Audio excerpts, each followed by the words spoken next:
Thank you very much. Right. Welcome to the meeting of this planning committee. My name is Councillor David Beeman and I am the chairman of this committee, and I'm accompanied tonight by my vice chair, Councillor Penny Rivers. Just a minute, I'm going to give you the echo.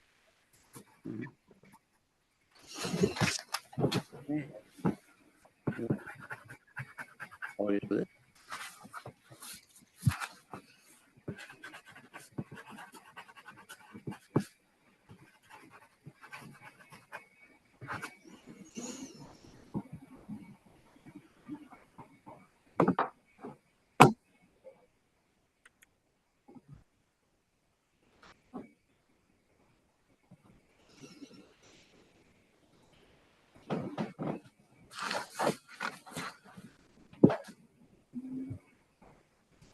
Right.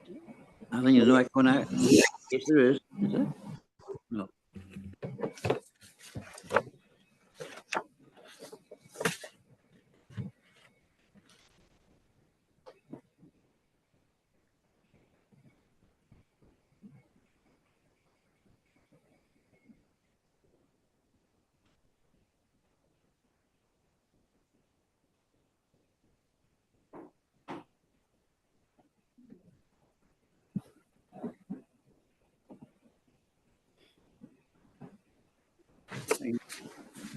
Is that better? Yeah, thank you. Yeah, thank you. Sorry about that. Members and officers, please raise your hand to indicate that you wish to speak. Please keep your microphone on mute when you are not speaking, and please can I also ask any questions that get brief and to the point. I would also like to take this opportunity to remind councillors who are ward members which have applications in their ward to sit separately from the committee tonight while applications are being considered and voted on by the committee, of which they're not allowed to vote. Right. We've got quite an agenda tonight. We've got a number of public speakers, and we shall start with apologies for absence and substitutions. Kimberly. Thank you, Chair. We have apologies received from Councillor Spence and Councillor White, and we have Councillor Ruth Reid and Councillor George Murray substituting. Thank you very much. Right, the minutes of the last meeting. I have to ask you that the minutes of the meeting held on the 18th of October and published on the council's website of the meeting. Is that correct? Is that of support? Yes. Thank you very much. Declarations of interest, Kimberly. No declarations submitted prior to the meeting. However, I understand Councillor Morrison has a declaration to make. I wonder that could be Councillor Morrison. Thank you, Chair. Yeah, two declarations of interest. One is the Surrey Wildlife Trust, which affects agenda 7.1 and 7.2, and also a member of the Cranley Parish Council, which affects agenda number 8. And Councillor Coburn. I just wanted to clarify that I am the ward member and I will be speaking as often as I'm allowed, but I will also separate myself from the committee before we get onto the agenda item. I'm grateful to you for that. Thank you. You get 2 lots of 4 minutes. Right. Okay. Right. Okay. Question. Sorry. Councillor Reid. Good evening. I'm ward member for Cranley East, but I've been on many planning committees, but I'm also the Waverley Borough Councillor for representing the AONB, and that will be discussed in this point when we discuss the application for many houses. Thank you. Okay, thank you very much. Right, right. Questions from members of the public. A question received from Mr. Tim House. Can I refer to you, head of Thank you, Chair. I have received, the Chair has received a detailed question relating to a Pacific site and the local planning authority's approach to enforcement on that site. Given the purpose of this planning committee is to consider planning applications, I will respond to Mr. Howe's giving details in response to the question he's raised with me. Members, you will be receiving some further training relating to enforcement, and it is our intention to do an update report on enforcement matters to the January Planning Committee. Thank you. Thank you very much. Questions from members, Kimberly? None received, Chair. Yeah, and any relevant legislation, any relevant updates to government guidelines or legislation since the last meeting? Yes, there has been the Levelling Up bill is now an act, but there's no immediate change. So secondary legislation will need to be in place to bring about changes proposed through that act. Also, just to confirm that the planning fees, national planning fees, have increased, and those will come into effect on the 6th of December. Thank you very much. Right, we move on to the meat of the meeting tonight, and first of all, application subject to public speaking. And the first one is in fact WA 2022-02754, Lake Cottage, St Vicarage Lane, the Bowen, Farnham, GU 988HN, an application for the erection of two-storey extension following the demolition of existing extension at Lake Cottage, 7 Vicarage Road, the Bowen, Farnham, GU 988HN. Right, Councillor Coburn respectfully moves to the back of. Could Councillor Murray join us, please? Or Andrew Norton come forward, either.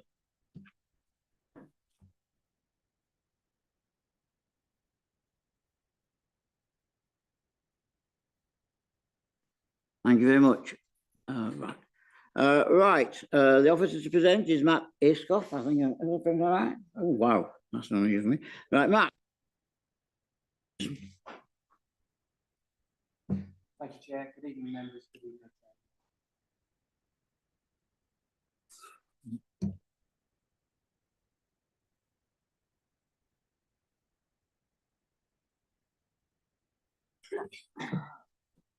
Thank you, Chair. Good evening to the members and the members of the public. The application number is WA 2022-02754, Lake Cottage, 7 Vicarage Lane, the Bourne, Farnham. This has been brought to the committee due to receiving 10 objections contrary to the officer recommendation. The application site is within the built-up area of Farnham.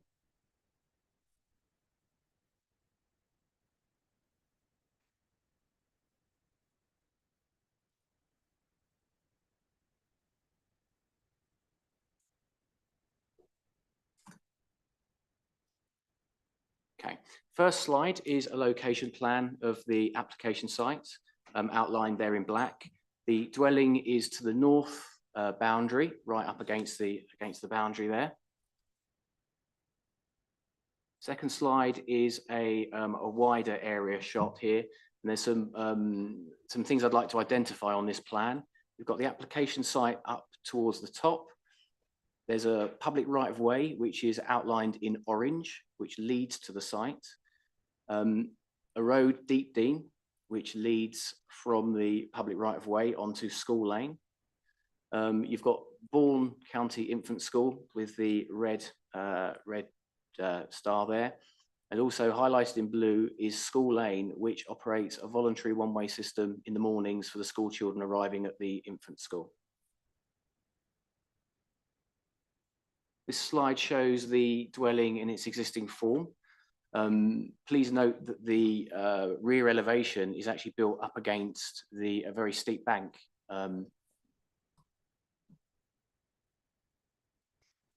This is a view from the opposite side elevation of the existing dwelling.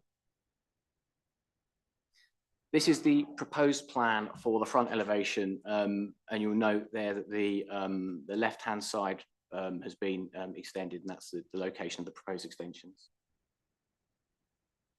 Here is a side elevation view of the proposed extensions. This floor plan shows both the existing built form and the proposed extensions, the existing built form being the bold black lines, with the proposed new built form being the blue highlighted area. Following slide shows the view along public right-of-way footpath 63, which leads to the development site. This slide here shows School Lane. This would be the route that vehicles would take into the application site. Vehicles would travel along School Lane. They would then travel down Deep Dean, which is an unmade, quite narrow lane, and then onto the rights of way, which were identified earlier on the location plan.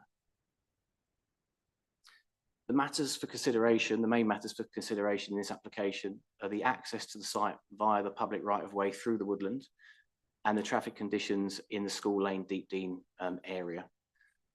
Officers are recommending approval of the application.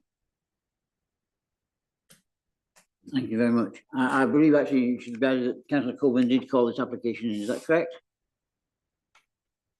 Sorry, Chairman, do you say did or didn't? I You did call did, it you in. did, you I did did. call it in, Yes, but yes. it came in Yes. Okay, according to fine, the fine. number of. Yes, okay. Right, okay, thank you. I just wanted to make that quite clear. Now, number of public speakers, the first one being a Christopher Doyle. Are you here? Right, and you have 4 minutes from when you start speaking, Christopher.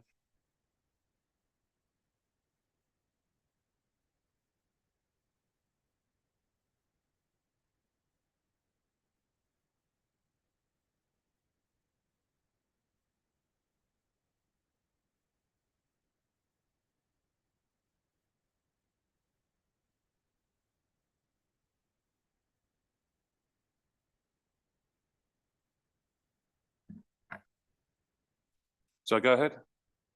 Please. Yeah, hi, good evening. I'm a resident of Deep Dean. We don't object, as far as the residents are concerned, in my belief, to the building of the extension. What we object to is the access down Deep Dean, which is an unmade, tiny little track, which we believe is unadopted, so the council don't have any responsibility for repair of the road.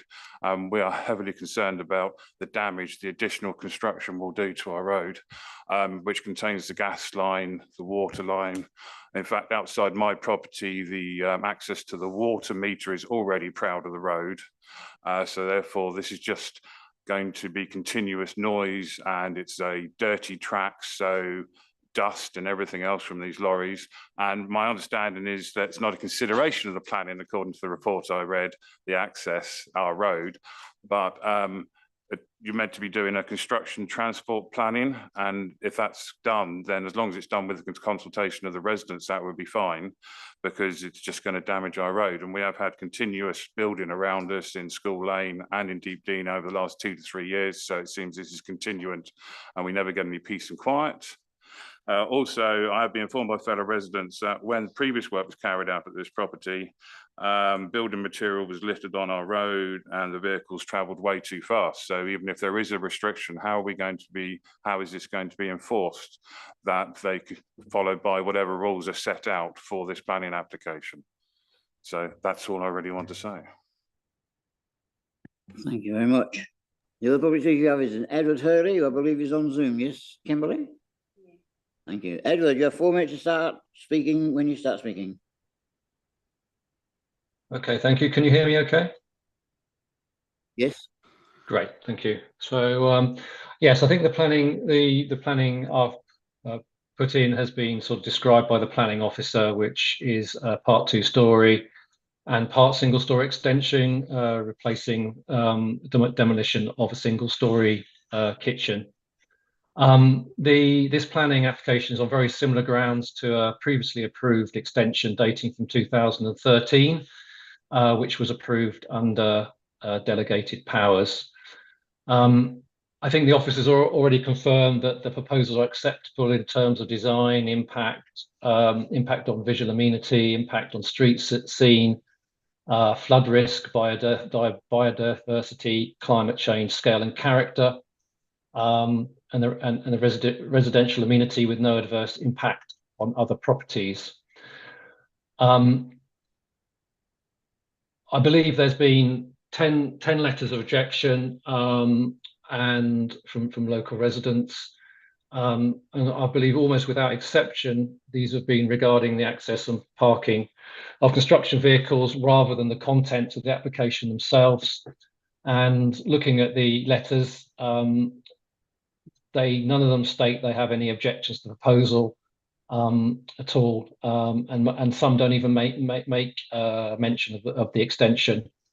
I believe the case offer report states that in regards to the access, officer considers that this matter is not a planning consideration. The driveway, the access route, the driveway is established in law, has been used for a number of years, and is not restricted other than a 3.5 ton weight limit, which has been adhered to and will continue to. there is ample parking for deliveries and contractor vehicles within the site. It's a large garden. There is no need for any vehicles to be parked or left on Deep Dean or Stall Lane. So there's plenty of space. And I don't believe the driver access does form any part of an application. Anyway, it's irrelevant to the current application. But notwithstanding that, we've made every effort to appease and concern local residents and have agreed to a condition relating to site management and access. And I believe, this is when many other planning applications along Deep Dean and School Lane have not had similar management and access plans in place. So it's quite unique, and we've tried to do that to ensure that the aspects which were raised by the previous speaker do not happen. So there I would therefore respectfully request the application is approved, as it's now been a year since validation. Thank you. Thank you very much. Right. We have two ward councillors here. We have the opportunity to speak for 4 minutes before the debate and 4 minutes afterwards. Who wants to go first? Councillor Colburn? Or Councillor Murray? Thank you, Chair.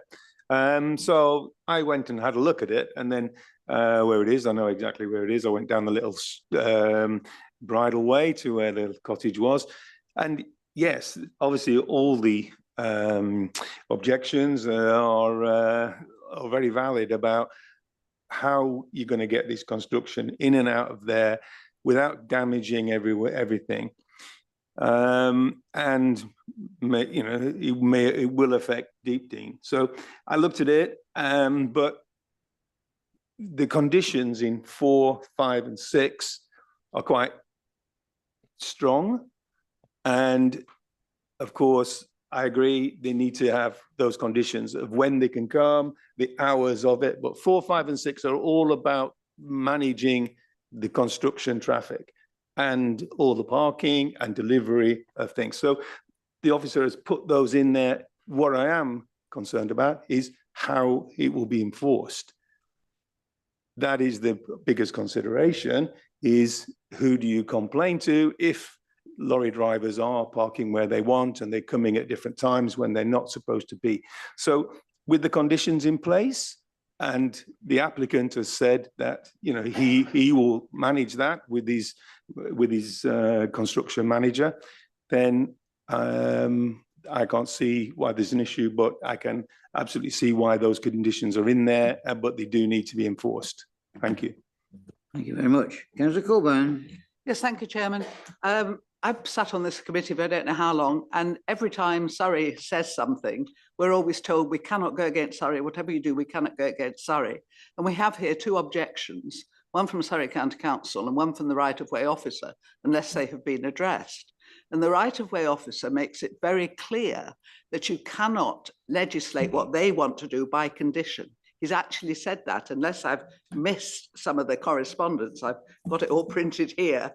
The officers are not convinced at Surrey that a condition will be strong enough to enforce what we need to enforce here in terms of access. If you go back to the little map, where the first one that you put up, if you could possibly do that. What we have here is a house which is built into a bank. Behind the bank, the only access is from Vicarage Lane, and that turns into a footpath. Not that one, the one before, thanks. Okay, the first one, yeah, because what you don't see there is there are no roads. Vicarage Lane ends and you have a footpath down. Deep Dean ends and you have 2 footpaths going across and a little bridge. And these footpaths are well used by children coming into the school. You might say, why do you need a mixture of walking and driving? Well, the answer is because if you've got children at 2 schools, which many people have for a while, you cannot do that by walking. But walking is encouraged and they use those footpaths. So there are times of the day when children are in peril. There isn't a pavement really around here. We put one in up half of School Lane, and that was done by the community to give the children some safety. School Lane has no pavements. Deep Dean has no pavements, and then you get into footpaths, which obviously don't have pavements. So we are talking here or you may be in the built-up area, but if you walk down the bottom of Deepdean, it's like walking into the countryside. You've suddenly got just footpaths and trees and the Bourne Stream, obviously. So we have got a very difficult situation here. It's difficult enough in School Lane and Deepdean when people are having extensions, but we all try and get along. But this one is different because there are restrictions on what you can do. Originally, this had no vehicular access, and over the years, they fought for it, quite rightly. But the access was controversial. It was felt that Surrey didn't go through all the processes, and the access is off footpath 63. The last little bit is a walking access of 214.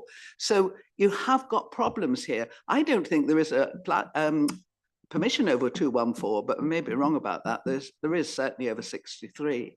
So what we have here is an isolated site, basically, a very isolated site.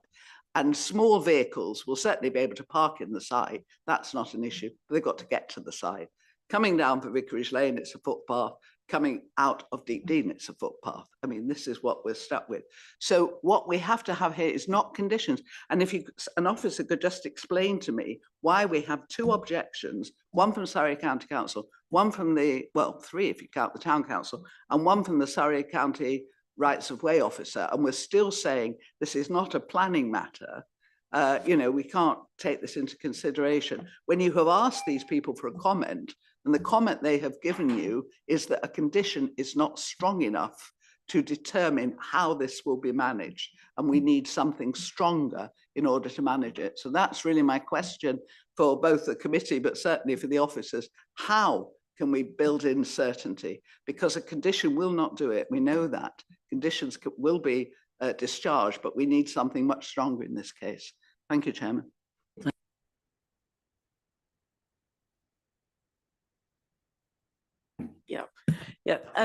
So we do have the comments from the county in their highway capacity and their rights of way capacity to the local planning authority, and their view is that there isn't conditions that could be imposed. But as the planning authority, we disagree. Members will be quite familiar with the conditions that you see on the agenda at condition 4, 5 and 4 and 6. But we'll be more familiar with seeing those on large scale developments. It is very unusual to see sort of these specific conditions on a development of this scale, which is, an extension. So there's probably only going to be maybe at most a couple, 2, 3 lorries with bricks to deliver the supplies, and then probably 2 or 3 people working on the site. So as the planning authority, we do feel that this condition can mitigate the impact of construction brought about by this development. And that's why we're recommending this evening to you that planning permission is granted. Right. Mr. Chairman, please may I just seek some clarity on that? Because I have got the 2 reports from the highways and from right of way. And very briefly, the first one says, I believe on this occasion we would require a response before determination, which presumably hasn't been given. And the other one says, once we have received the necessary information, we will be able to comment fully on this application. So both these officers at Surrey have asked for further information before commenting, and their objection remains because presumably they didn't get it. So I just find this whole thing very baffling, that why consult Surrey if we're just going to dismiss it sometimes and say we have to follow it as if it's the law another time. Thank you, Chairman. Thank you. Right. First of all, questions. Any questions, technical questions to the officer on this particular matter before we debate it?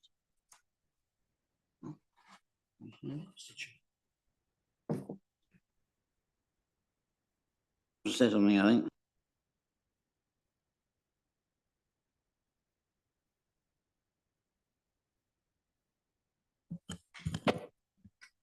I don't know if this helps, Mr. Chairman, committee, but in 2017, the matter of the road along the bridle path 63 was dealt with by Guildford County Court. and a consent order was granted to the applicant, who is the applicant today, confirming that there was a carriage road of a width of 20 feet to be exercisable essentially along the orange line on the plan shown on, I think it's page 24.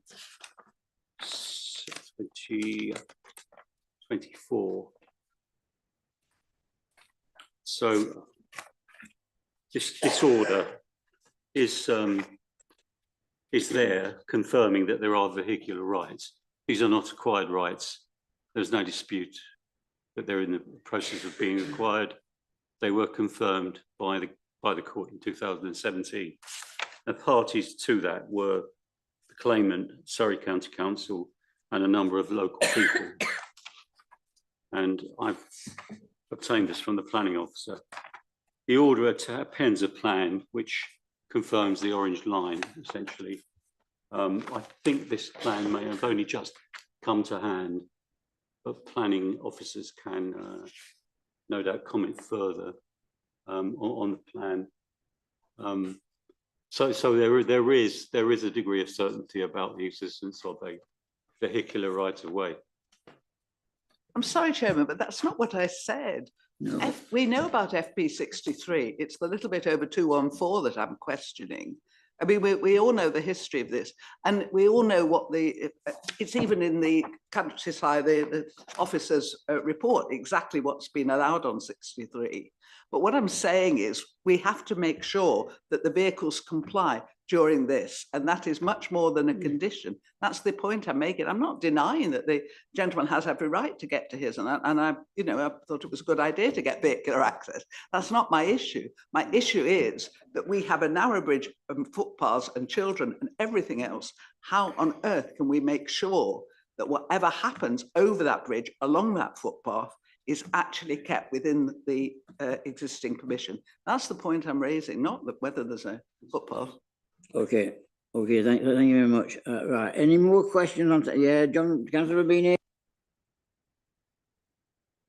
Yeah, thank you, Chairman. Just if I could clarify, on page 11, we've got the application brought from committee, given the number of objections of 12 from 10 addresses. I think the officer spoke of 10 objections and the speaker spoke of 10. And yet on page 13, representations, 11 letters have been received raising objection. Can you just clarify how many letters there are? Yes, Councillor. There were originally 12 letters from 10 addresses. Subsequently, in the last couple of days, we've received an extra objection. So there are now 13 letters from 10 addresses. So the amount has changed through the process. And the 11, where did that come from? Or even the 10? I think we can take it as 13, basically, yes? My understanding is that there are 10 valid objections from 10 addresses, but 13 letters have been received in total. Thank you, that clarifies that, thank you. Any more questions of detail? Yes, Councillor Crowe. Thank you, Chair. I just wondered if I could have a more comment on the enforcement issues of these conditions. That seems to be the sticking point, as far as I can tell. I mean, whose responsibility is it to ensure that conditions in this application and indeed any others are actually enforced? I shall pass that to the head of planning. Yeah, so in terms of planning conditions, it's the function of the local planning authority to decide whether the conditions, well, first of all, recommend whether permission should be granted or not. You should only, if you can overcome concerns by imposing a condition, then you should approve rather than refuse planning permission. And it's our function, the planning function, to make sure that the conditions are suitably discharged and are appropriate for the reason the condition was imposed. And I think, you know, the construction environment management plan is a good example. A plan that you might approve for one scheme might not be acceptable for another scheme because of the unique characteristics of the area. So it's our responsibility to discharge those conditions and also to enforce those conditions. Obviously, the applicant ultimately, you know, is the person who is responsible for ensuring he complies with those conditions. And I think you've heard this evening from the applicant how he intends to comply with those conditions. If there is a breach of those conditions, then it is for the council to go and visit the site and speak with the applicant and either ensure that the situation's remedied or that a suitable notice is served, whether that's an enforcement notice or a breach of condition notice. Thank you. Any more questions before we move on to that? Yes, Councillor Austin. Thank you. I was just about it says here we've got access up to 3.5 tons. We're talking about for one of these construction vehicles, what kind of tonnage are we talking about for that? Because also I see that in raising the objections, the school children, as Councillor Coburn has mentioned, I just can't see any where it's described as mitigated other than the conditions. I don't have any idea of volume of school children, I suppose. That's what I'm concerned about. Thank you. I think there's someone in the audience has answered the number of school children, 500. So I'll just repeat that for everybody, particularly those online who won't have heard that response. And then in terms of the size of the vehicles, I'm just trying to pick out the reference to 3.5 tons because I can't, that's not in the conditions.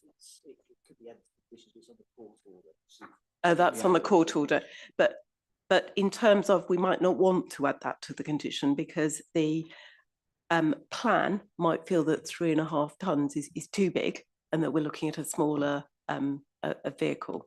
So the condition is requiring details to be submitted to the council for approval.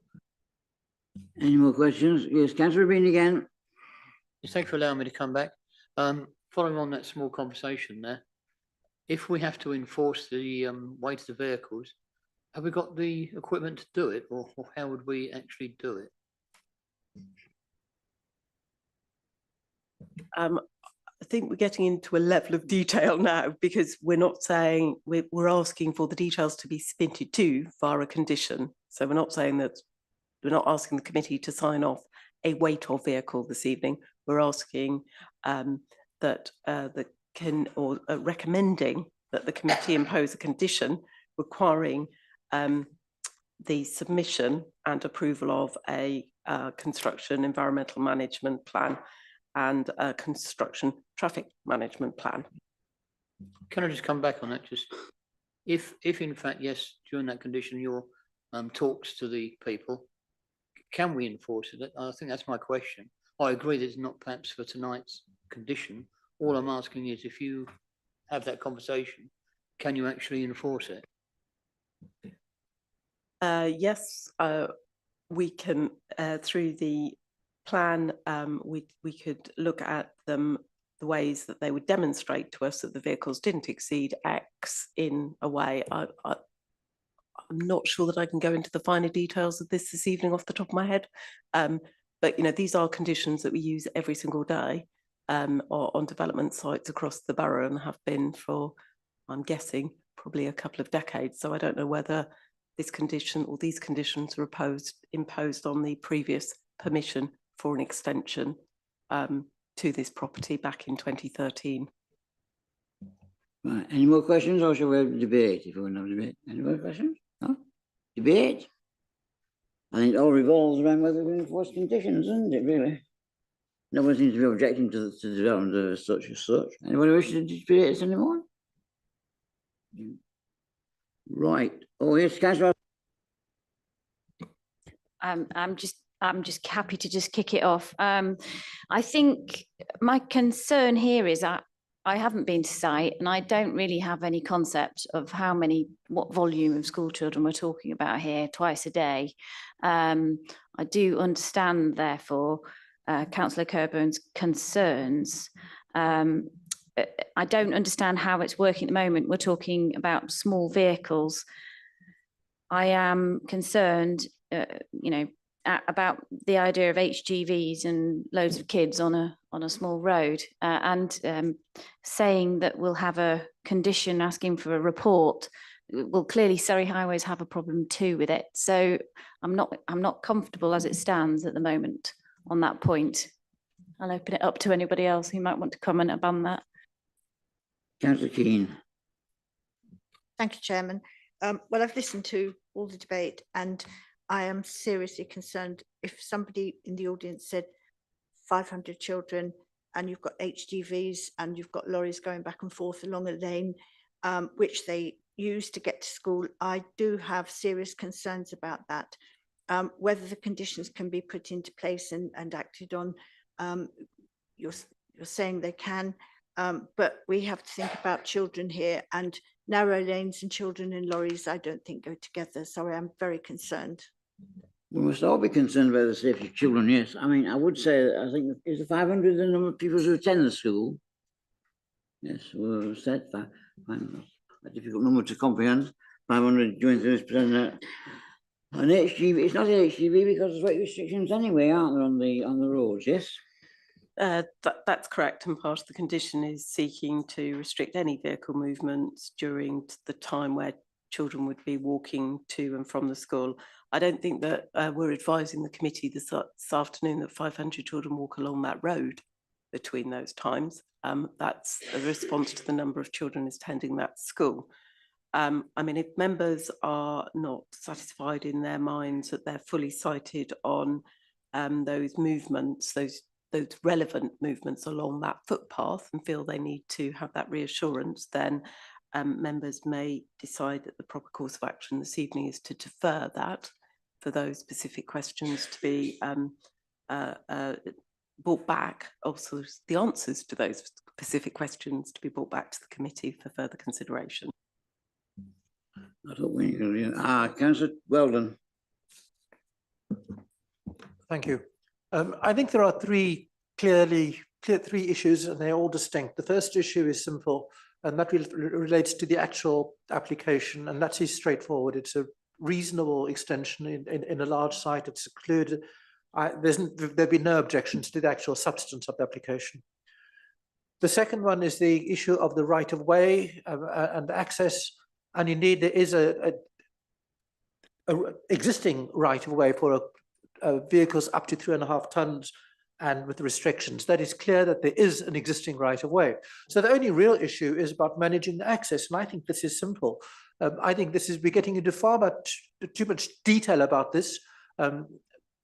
500 pupils, that's for the pupils in the school, not actually using the right of way. I think the simple answer is to agree the proposal and leave it to the officers to work out a sensible management plan. Thank you. Thank you for that. Anybody else wish to speak before we go? Oh, yes, Councillor Steiger.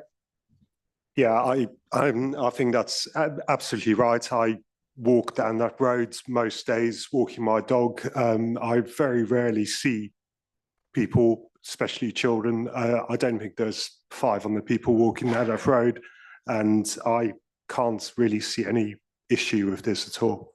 Thank you. Thank you very much. Anybody else wish to speak before we move? Right. Councillor Murray, you going first? Do you want to go again? 4 minutes, up to. Thank you, Chair. Councillor Coburn made the point, and my original point was all about conditions, and I think we've all heard conditions every 2 minutes in everyone, and has said, how are these conditions going to be enforced? And I think that is the most crucial part of it. I'm sure the applicant will be doing his utmost best to not get anybody sending writing to Waverley saying they're not doing it. So he has a real big job on his hands to keep all his neighbours on his side. And I believe that the residents of Deepdean will also be holding his feet to the fire if that is not the case. So I think the conditions are correct. They're fine within the school times, and there's no of that where you can go, however big they are. So as long as those conditions are enforced, and I'm sure the residents of Deepdean will make sure that these are enforced, and as long as the officers take those comments from them seriously and speak to the applicant and do something about it, I think they will be ameliorated somehow. Thank you. And finally, councillor Coburn, 4 minutes, you. Sorry, Chairman, just choking on water, unusual. I bring it back to the countryside access. The Surrey officer who wrote a letter saying once he'd received necessary information, he'll be able to comment fully on this application, because he has said that he cannot give advice on this. He cannot remove his objection until there is a management plan, a construction transport management plan and he lists the various things, how the site will be accessed with vehicles, plant, machinery, and materials, including parking for associated vehicles, considering the 3.5 ton weight limit. That's got to be part of a management plan. It can't just be part of a condition. How Old Church Lane D footbridge will be protected during any works. How users of the public footpaths will be protected from any site traffic. That's not something we can do in a condition. How that deliveries and use by vehicles are outside of agreed school times, that can be done, and we've got that as a condition. How a safe access from the site will be maintained with the footpath 214 to protect the safety of footpath users because the two meet and come over the bridge. How and when the applicant will make good any public right-of-way use for access in connection with this development. Once we have received this necessary information, we will be able to comment fully on this application. Most unusually, my support here is for Surrey, who are actually saying this is premature. We have not got in place enough of a transport plan to guarantee that there will be safety on the footpath, to guarantee that the bridge will not be damaged during this. I agree that the application, nobody has a problem really with the extension. That isn't the issue. But this is a very precious little area. And you know, we have got to protect all the users and make sure that we have everything restored and repaired as a result of this construction. Because the bridge, you know, we're not talking, you know, a big solid bridge here. We are talking about a bridge that was originally just a pedestrian bridge, which obviously now can take up to 3.5 tons. I thought all lorries had their weight written on them. I thought that was something we could actually, you know, decide. But I mean, it's a question really of organising it and of the certainty that we have that there is actually a transport management plan. You say it's a very small development to ask for all of this, but it's such a special site. It's a site, as I say, that had no vehicular access, which has just footpaths coming up to it. It was always going to be a difficult site if you wanted to do large scale construction. This is not large scale, but what you have to bring in, as we all know with factory sort of stuff that's built, it comes in on enormous vehicles. And we have got to protect the current residents, the future users of the footpath. And I don't know when the councillor walks along with his dog, he doesn't see a soul, because I can assure you there may not be 500 on that footpath in the morning, but there's one heck of a lot.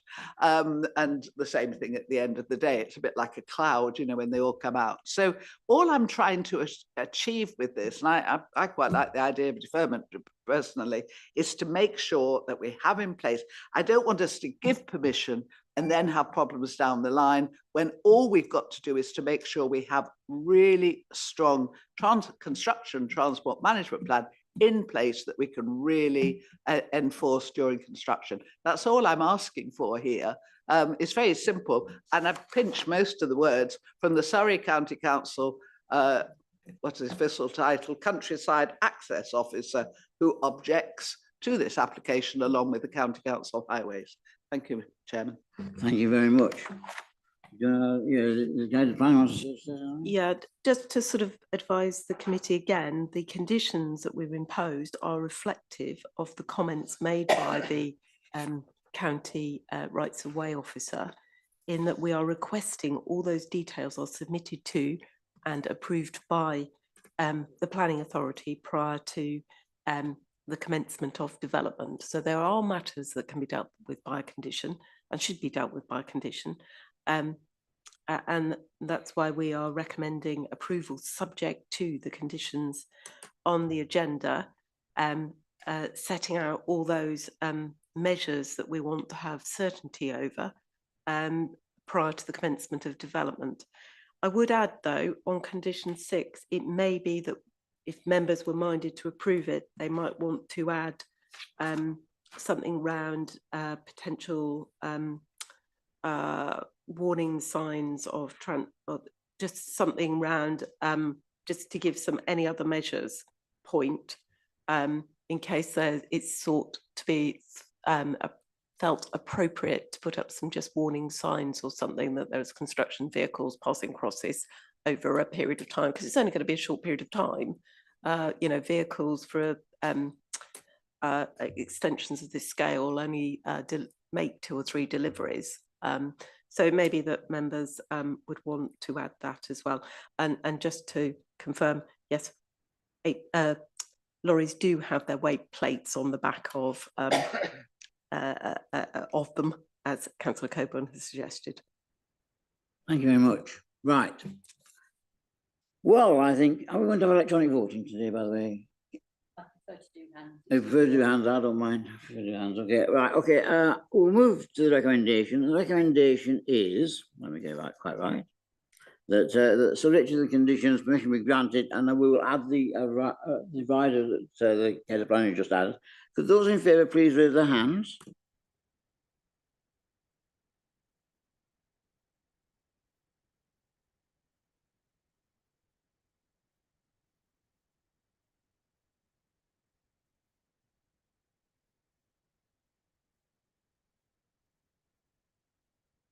The result, please, Kimberly. Should be 12. Yeah, I'm just going to check my numbers. Yeah.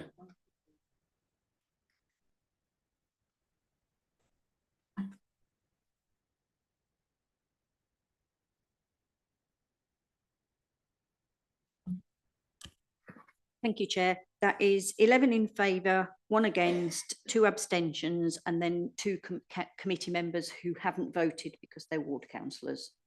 Thank you, Chair. Right, because we've got 2 committee members. Councillor Ward's not here, is he? No. So there's 14 people here, so this is a total of 12. 14 here and we've got 12, which is 11 and 1. Okay, thank you very much. Thank you, Well, that's Chair. granted on that condition then. Okay, can we move on, please? And Councillor Murray and Councillor Cohen, please, thank you for being so helpful. Right, the next application is quite a big one. WA 2022-02506, the land north of Queensmead, centred, coordinates 4960-040-136027 Petworth Road, Chiddingfold. An outline application with some matters reserved for the erection of 78 dwellings, including associated infrastructure, public open space, parking and access. And the report is presented by Michael Easton. Michael, please.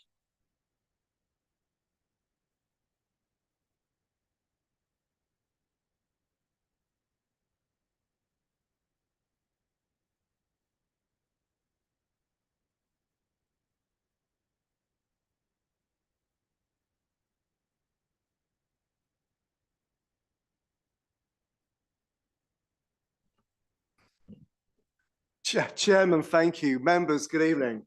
Yeah, Mike Leesmith, Principal Planning Officer. This application has taken more than 12 months to come to you.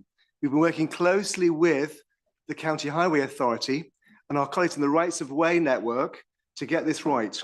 It's an outline application for access only to accommodate 78 dwellings in land north of Queensmead in Chiddingfold. This is an allocation in the Chiddingfold neighbourhood plan. 2 sites effectively coming together as one, serviced by a new bridge which will be constructed between the 2. You'll have in front of you, there's no update sheet, members, today. There's nothing changed since the committee report came out, but there's basically a report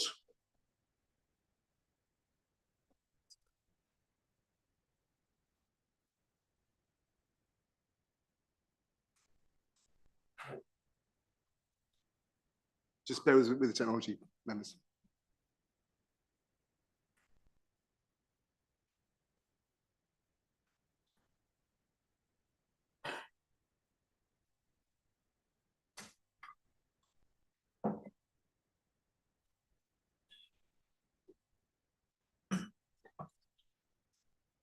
Thank you, Ori. We asked Shanley Holmes, the applicants, to prepare this document for you. That sets out quite clearly the work that's been done between ourselves, the parish council, and the developers have 12 months. Although it's only for access, we wanted to get the development right as well. So you'll see in here street scenes and elevations of a development we think would work in Chiddingfold, and Chiddingfold deserves, and the Borough Council deserves, and the Parish Council worked with us on that as well. So bear with me, do we?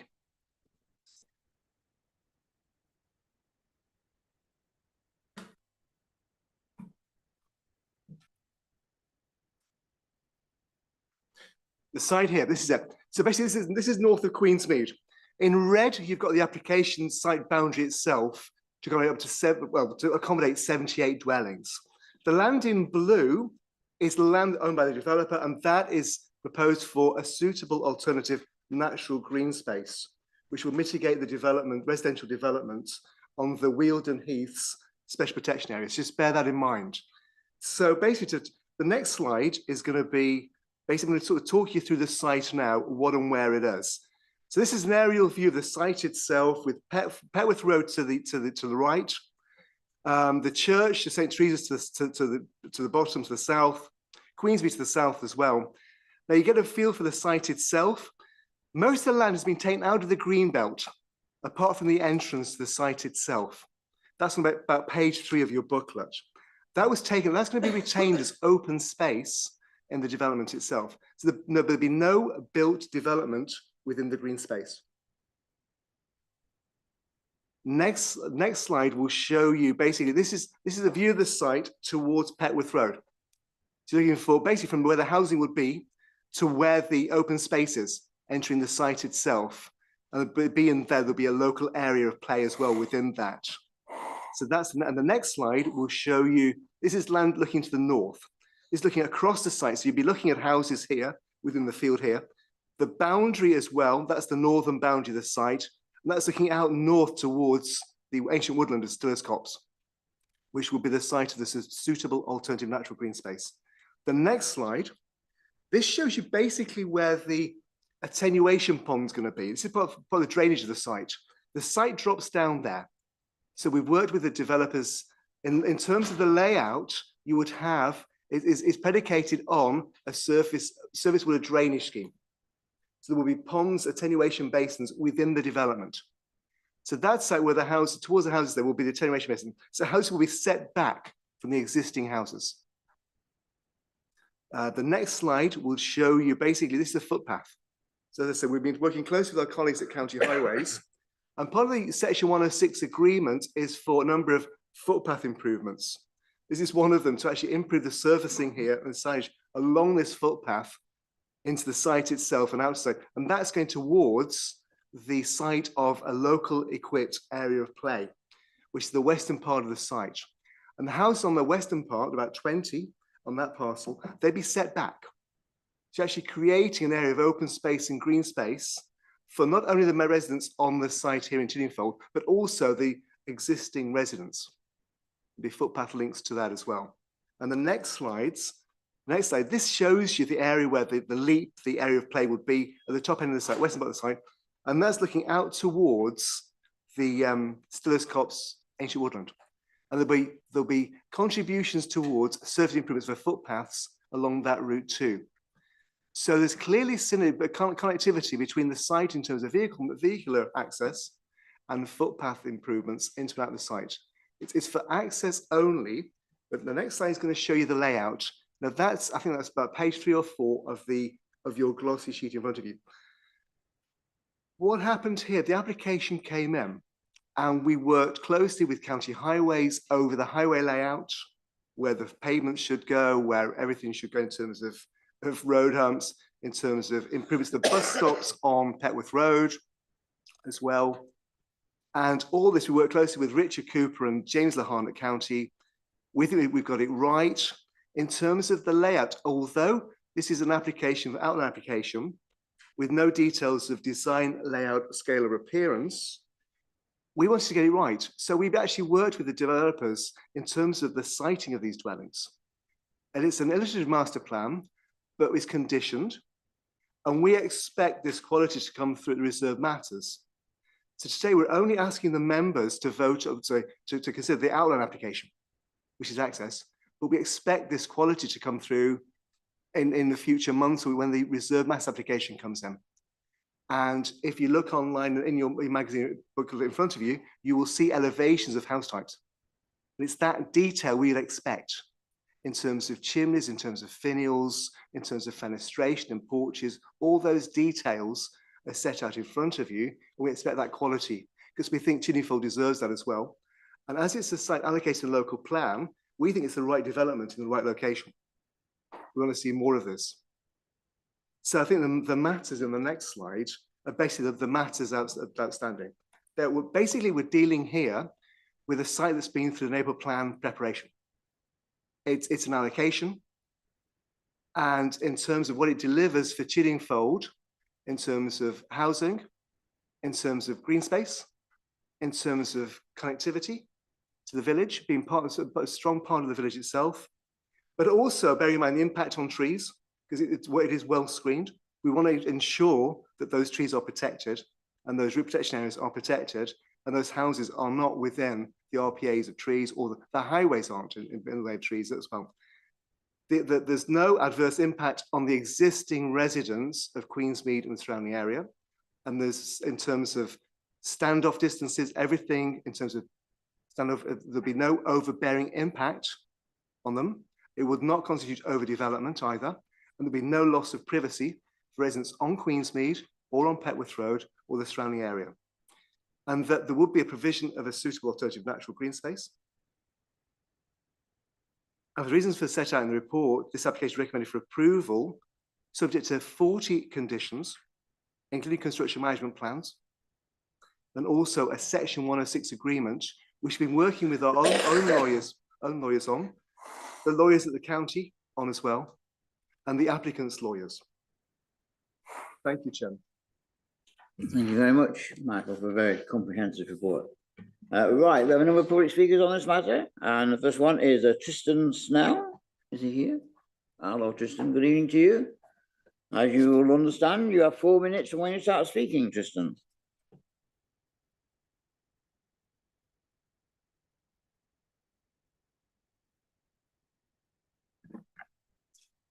Dear Chair and members, good evening.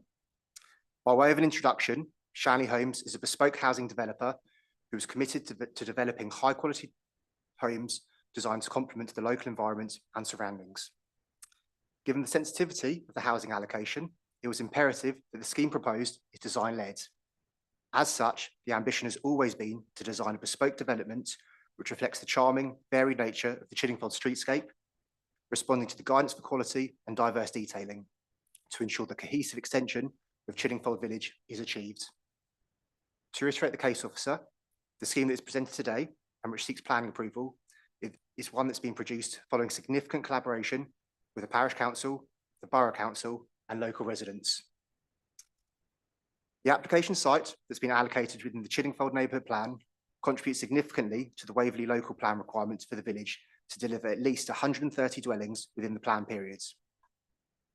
We've approached this development in the spirit of partnership, having engaged with the parish and residents from the outset to ensure we understand and take on board the village's vision for the comprehensive development of this allocated site. The proposals produced have been informed by the Neighbourhood Plan, Chiddingfold Design Guide and Illustrative Master Plan produced by ACOM, which form part of the Neighbourhood Plan documents. Prior to the planning submission, 3 meetings with the Parish Council were undertaken. Discussions with the parish informed us that the nursery and community buildings shown on the Illustrative Master Plan were no longer required on the development site, and instead, this area should be utilised for housing to help meet the village's housing targets. The village nursery is located centrally in Chiddingfold in the village hall, and the parish have plans to deliver the community building in a preferred location on the Coombe Common Recreation Ground to support the village's youth football club, scout group and wider village community. It's understood that the SIL funds allocated from this development to the parish will assist in funding the community projects. A public consultation event was held between the 19th of May and 30th of May in 2022, with an in-person public consultation event held on 19th of May that year, where 113 people attended. Following the public consultation, the proposals were further improved prior to the planning submission to reduce the overall numbers of dwellings from 85 to 78, increase visitor parking, and improvements to the on-site footpath links.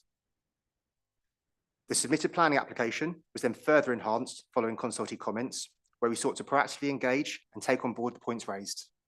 This included increasing separation distances between the proposed dwellings and the mature trees, relocating car parking spaces to the side of the dwellings and to the rear, thereby improving the street scene, and improving on-site connectivity for pedestrians by linking the areas of open space. A design workshop was also undertaken with the case officer and council's design officer, focusing on aesthetic experience of the proposals.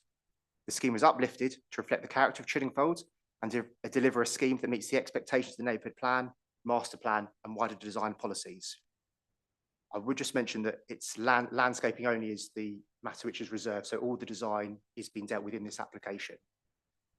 The scheme presented today follows extensive collaboration and is resulting in a development that not only delivers the much needed affordable and private housing for the village and borough, but also done this in a way that respects the sensitive surroundings of the site and the wider relationship to the natural environment.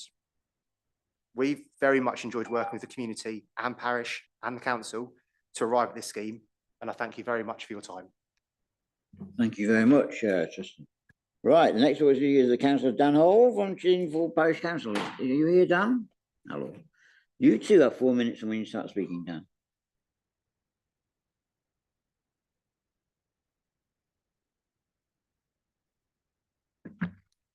Good evening. It's Daniel Hall from Chiddingfold Parish Council. Lots of the things I was going to talk about tonight, Michael and Tristan have already said, so I'm not going to repeat all of them. But just to say, this has been going on for us for 7-8 years from when the neighbourhood plan started. And we've dealt a lot with the AONB, with Waverley, picking these sites and coming up with the correct ones. This was our largest site that we chose to put forward, and it is more houses than we originally expected on there. But it does fit in with our plan because we are losing houses on other sites.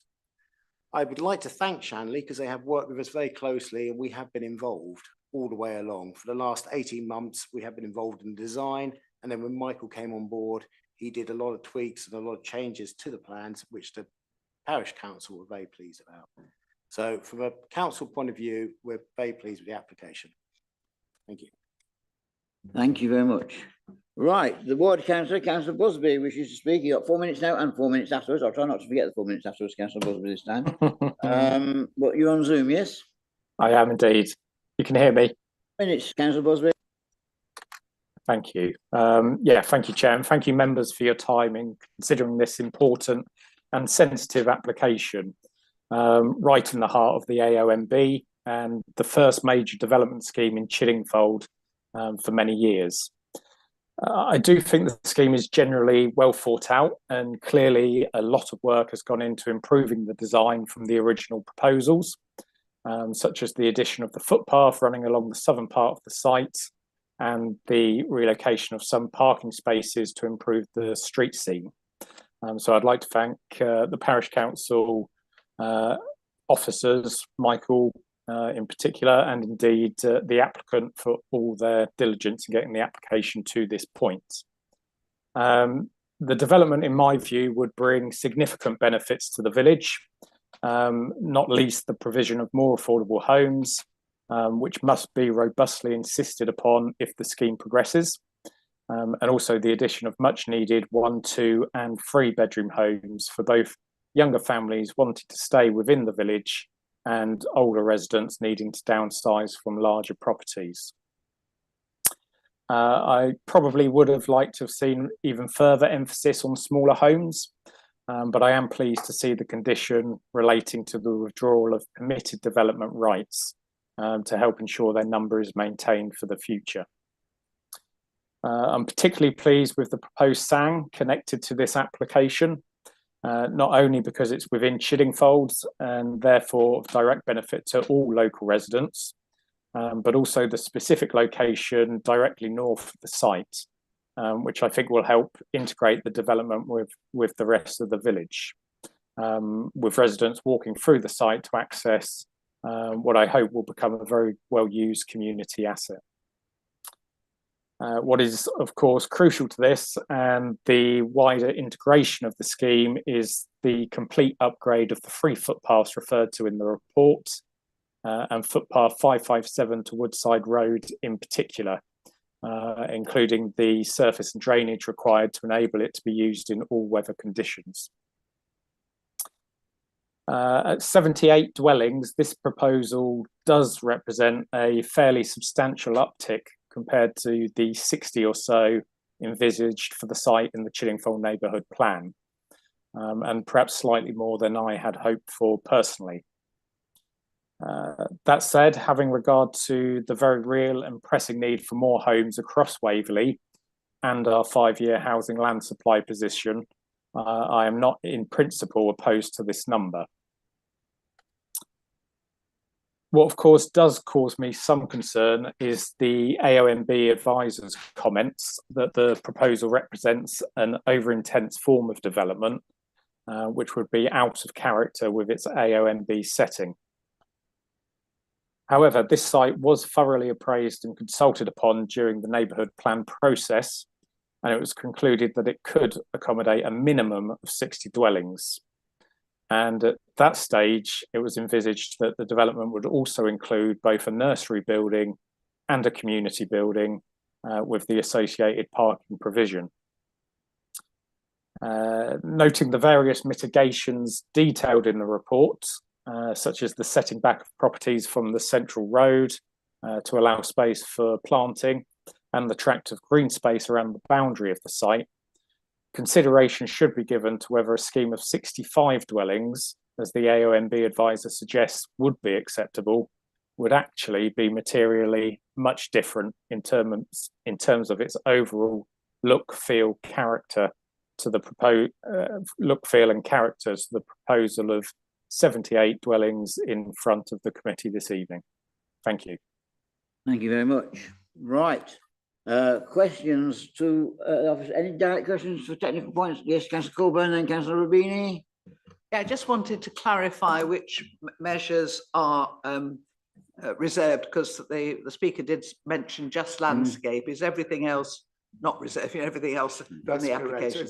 I was wrong. Yeah. Normally it's outlined for this is a thorough application. It's outlined for everything. So that's scale, appearance, layout, everything except landscaping. Chair.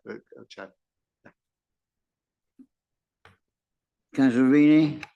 Thank you, Chairman. Question? On page 35, all I'm concerned about is we've got 3 water companies involved, according to this. Thames, no objection. Southern, no objection. They seem to talk about the failed sewer. And South East Water with no comment. Who actually provides the water? Is it South East, who haven't commented, or Thames, who have said that's okay? In this case, Thames provide the drinking water and South East the foul water, Chairman. So what's Southern Water got to do with it? I think they were just sort of out of hand, Chairman. Okay, thanks for that. And the second part of this is just a couple of paragraphs below. The Surrey Heartlands Trust, also no comment, which I'm disappointed with. And Surrey Police, no comment either. Do we chase these people up, or do we just send them one letter? We chased them up, but nothing's come back for over 12 months, Councillor. Thanks, I'm disappointed. It could be in a different forum, Councillor Rubini. Anybody else want to ask a direct question before we move into debate? Then. Anyone wish to debate this? Yes, Councillor Coburn. I think it's great. I mean, I have reservations. I always have reservations.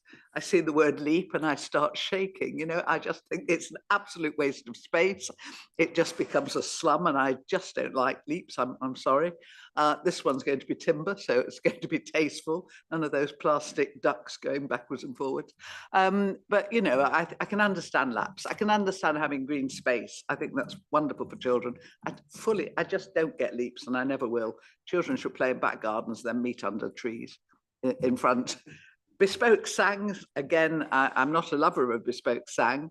Having seen some of the way they're contrived, I know Natural England have sort of slightly changed their wording on some of this, but you know, it will be an asset to the village. In fact, the whole thing will be an asset to the village. I mean, when you get a list of comments, and the first one is the Highway Authority and the rights of way, both no objection, big tick there for a change. and Chiddingfold Parish Council. I mean, what can you say? You've all worked on this. It reminded me a bit of the Milford one where, again, you know, everyone had worked together to get something that was acceptable to the community and acceptable to the developer. And I think this is another one like that. Yes, you can nitpick over the number. I am pleased about parking. This is something that you know, I think sometimes we try to pretend things don't happen, but cars are getting bigger, roads seem to be getting narrower. And if you're not careful, you do a beautiful estate, you put in all your green spaces, then all you can see is cars. And not only cars parked on the road, but half on the road, half on the pavement, whatever. And I do think in all development, we've just got to incorporate the car. I don't care what minimum standards are. You know, this is Waverley, and I think we should demand something more if we possibly can. So, you know, I think given the constraints, I look forward to seeing this becoming an asset for the village, you know, and I hope they do enjoy the sang, and the laps look very nice, gloss over the leap. Yeah, I think again, you know, it's what we said at the Milford one. You know, if everyone would just sit down and work together, we could actually agree on some of the sites that we want to develop. And the gentleman from Chiddingfold, I know what it's like when you start doing sites, you know, I mean, it does take 7 or 8 years for them, you know, to get working, and then another year to get planning permission. So well done to everyone concerned, and I hope this works out really well for the village. Thank you. Councillor Lawton and Councillor Morrison and Ravini. Councillor Lawton first. Thank you, Mr. Chair. Having grown up in Chiddingfold, I'm very familiar with the road, and I think it's a fantastic layout. My only question is the A283 is quite a tight road, especially around that chicane coming up. And I can't see any reference, maybe I missed it, in terms of the traffic coming in and out of the new development. Is there anybody who can make any comments to ensure? I thought that could potentially get a bit snarled up on that intersection, because you've got what, 150 cars maybe, depending on how many cars per house? All I can say, Chairman, we worked 12 months with Richard and with James over this at County Highways in terms of visibility displays along Petworth Road. We're satisfied and they're satisfied. We looked at the data at the car traffic movements as well along and out of the site, and we were all convisible work. We have no objection from Richard, and he's actually put conditions forward to actually make it work and to actually ensure that the visibility displays are constructed to the approved plans. So there should be no problem at all. So there won't be traffic lights or anything, it'll just be a turning or what? No, there are changes to the locations of the bus stops. They'll be changing in terms of where they are and what they are and how they work. So that will help as well in terms of children crossing the road, not in front of buses and things like that. So everything's been thought through and considered at length. And in terms of highway safety, it meets the standards. We're convinced, and my colleagues at County are convinced. It's safe. Thank you, John. Right, I have 3 speakers. Morrison, Reid and Ravini. I'll take them in that order. Councillor Morrison. Personally, I think this is a great scheme. 30% affordable homes, and not all being built in the last phase. They're being built partly in phase 1. So I think we actually have a good chance of getting affordable homes, and 30% is bang on target. That's great. I like the lower housing density, and as has already been mentioned, the parking, I think that is great. Various ecological figures. I mean, lots of conditions have been put on this as well. I just think it's absolutely excellent and going to be a real benefit to Chiddingfold. Councillor Reid. Thank you, Chair. You know, I declared at the start of the meeting that I was the Waverley representative on the AONB, and I do support the comment made by the planning advisor for the AONB, Clive Smith. But I would say that Chanley have been looking at the comments, and they have adapted 2 things from the comments there. One is the more interesting route of the road through the development, which is much appreciated. And the other was the comment made by the advisor, planning advisor, on the where the garages were. Now they've been changed, and I think we appreciate that, from being in front to behind or by the side of these homes. I do agree that it's rather a lot of homes. I think the councillor responsible for and elected for Chiddingfold has pointed out that he was rather surprised at the number of homes. And the comment by the advisor, again, I agree with, it could have been more landscape-led development. As for screening, we know that the trees will take quite a long time to grow, but we do appreciate that they will grow in the future, and what would initially seem quite a harsh landscape of bricks will be softened. I think that's more or less what I wanted to say, apart from a suggestion that I think I did read that there were not going to be allowed, the residents were not going to be allowed, I just want clarification on this, any sheds, greenhouses in their gardens, is that right? Michael? We're imposing conditions with joint permitted development that to include, basically to protect the integrity of the design and layout of this development and not encourage overdevelopment. We're doing that. But in terms of landscaping, Chairman, you have to recall what we said before. Landscaping is the reserve matter. We are expecting a substantial landscaping scheme to come in reserve matters. I'd like to come back on that. I really do think that with modern design, with small gardens, and as Councillor Coburn says, children need space in gardens to play, it would be a good idea perhaps to think about incorporating allotments on the side of the site, as has been done in Amlet's Lane in my village of Cranley. Just a suggestion. Thank you. Thank you. Councillor Rubini. Thank you, Chair. All I wanted to say, first of all, was to applaud the 30% affordable. Can I please ask, though, that when full plans come forward, that those 30% are not all in one place and they are spread across the whole of the estate? If perhaps Shanley could look at that, I'd be much more acceptable. And the second thing is, I know Surrey Police haven't commented, but is there any way we can get a comment from them on secured by design? As you know, we're looking at that to try and incorporate it later on in the PP. And it would be nice if we could get some sort of comment now. Thank you. Yeah. So I think this has reached a stage where we've probably gone past that point, but I have asked for a conversation with the Secure by Design lead for the police to see how we might embed that in our sort of everyday work going forward. Anybody else wish to speak? Right, Councillor Busby, I haven't forgotten you. You have another 4 minutes if you so wish. Thank you, Chair. Yeah, just very briefly, very little to add other than to thank members for their thoughtful discussion. In summary, I'll just reiterate that this site is in the Chiddingfold Neighbourhood Plan, and it does need to contribute the bulk of the 130 homes required by the village from the village by 2032. Would say approving a development of this scale in the AONB is possibly never a straightforward decision. And although perhaps a slightly higher number of dwellings than ideal, I very much welcome some of the changes that the applicant has made to address residents' concerns and their proactive approach in working with officers and the parish council, which I'm sure will continue going forward. Thank you.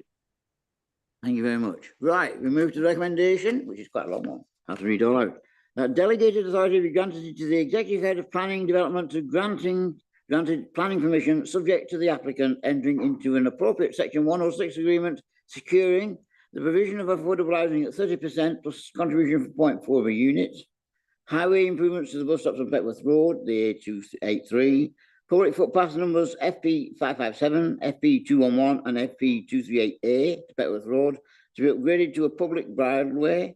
The provision and management of play areas comprising a locally equipped area play, a leap, and 2 local areas play laps within the site, and the management of a surface water drainage scheme and subject to the conditions listed in the report. Permission be granted. Could those in favour please raise their hand?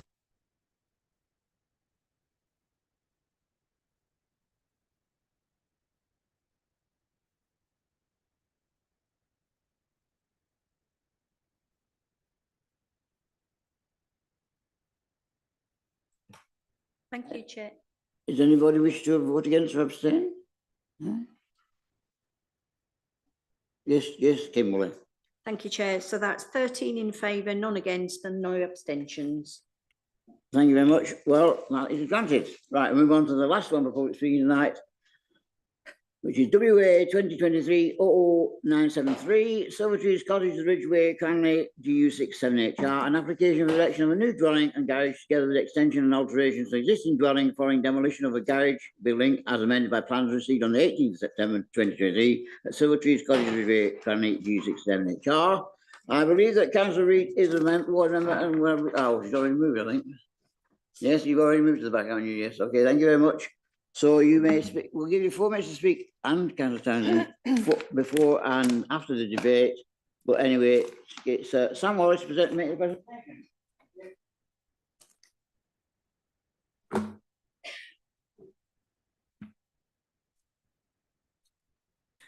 Before I speak, I'd like to ask if our officer would please put up the access driveway with the trees on, please.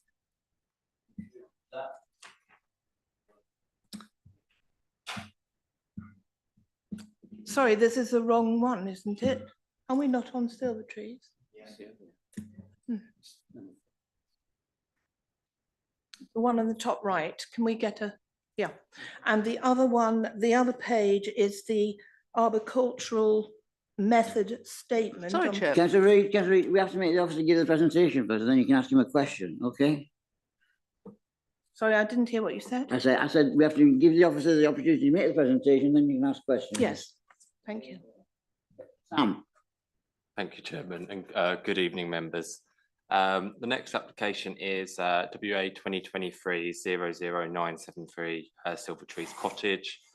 It proposed the erection of a new dwelling and garage together with extension and alterations to the existing dwelling following relevant demolition. The application has been brought before the committee given the number of objections exceeds the limit set out in the scheme of delegation. Silvertrees Cottage is located to the south of the Ridgeway in Cranley. The character of the area is semi-rural with largely 2-storey detached dwellings of differing form with high treed and foliaged boundary treatments. The dwelling is, as you can see, one of a number of backland dwellings that includes Pentlands and Woodcroft to the west and Walton Lodge to the east. You've got the cul-de-sacs swooping around to the rear, Woodlands Close and then Homewood on the other side. There are also examples of backland development to the north of the Ridgeway. Plot sizes, as can be seen from the aerial view, are varied, with the backland dwellings having notably larger plot sizes than those fronting the road, including Sheelings and Timber Lodge, as well as those on adjacent cul-de-sacs. So there's the proposed site plan. It shows the subdivision of the plot with Silvertrees Cottage to the north and the new dwelling and garage to the south. Access to the new property would utilise the existing hard standing that runs adjacent to Silvertrees whilst demolishing the existing garage. Officers have included relevant distances highlighted in the officer's report in regard to residential amenity, which all largely accord with relevant recommendations in residential SPD guidance. We can come back to this slide if needed. The photos are taken from the Ridgeway looking south. You can see Little Barn on the top left-hand side. And then in the centre is the access up to Silvertrees Cottage. as the site is hemmed in on all sides by residential development, this is the only public view of the site. So any views would be really fleeting. On the right is a joint access serving the adjacent backland dwellings. That's Pentlands and Woodcroft.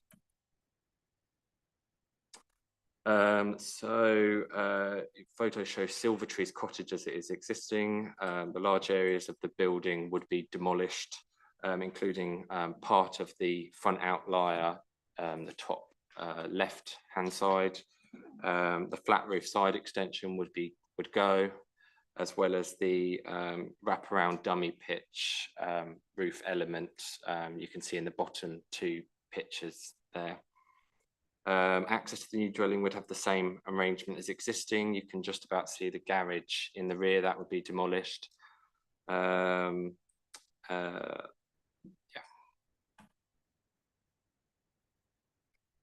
These photos show the rear of the site, where the new dwelling would be located. It's relatively open and flat. Closed board timber fencing runs to the rear and western boundaries. And then you've got obviously a low height rubble and brick wall, newly built, and some high foliage on the eastern boundary. The bottom right hand side, you can see number 7 and number 8 Homewood in the background. The pictures highlight the sizable plot officers consider is capable of subdivision.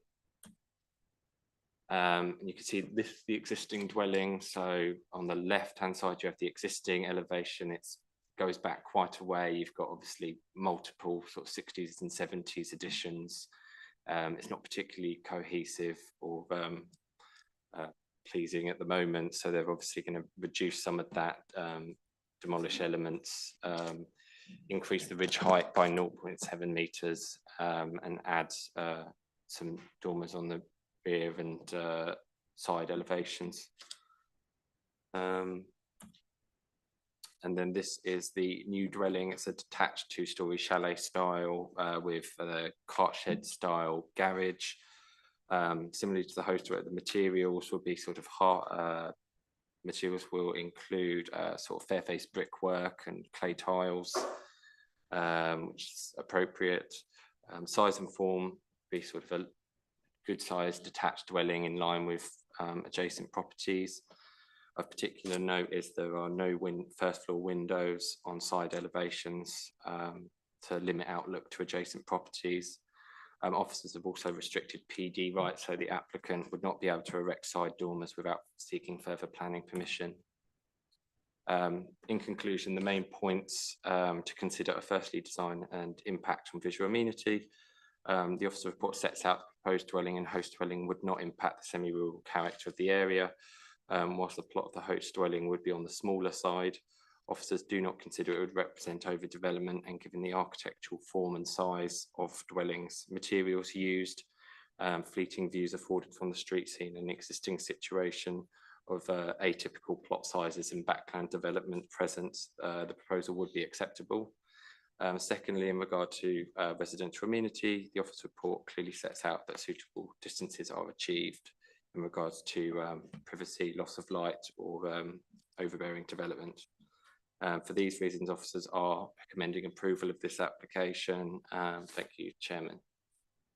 Thank you very much. Well, we have a number of public speakers on this particular item, and we start. Sally Squires. Is Sally Squires here? Good evening. Good evening, Sally. How are you? Very well, thank you. You've got 4 minutes, so when you start speaking, Sally. Okay, lovely, thank you. I've been asked to make the following points on behalf of the 22 households who objected to this application. Point 1, the absence of splays on the plans have been acknowledged. However, the point we have tried to make is that in reality, splays may not be possible due to the presence of obstacles either side of the drive, including a nearby post box. The splays should be seen then before approval is given. Number 2, no evidence has been put forward anywhere that there is sufficient parking spaces available at the host property to accommodate in excess of 2.5 vehicles as stated by the planning officer.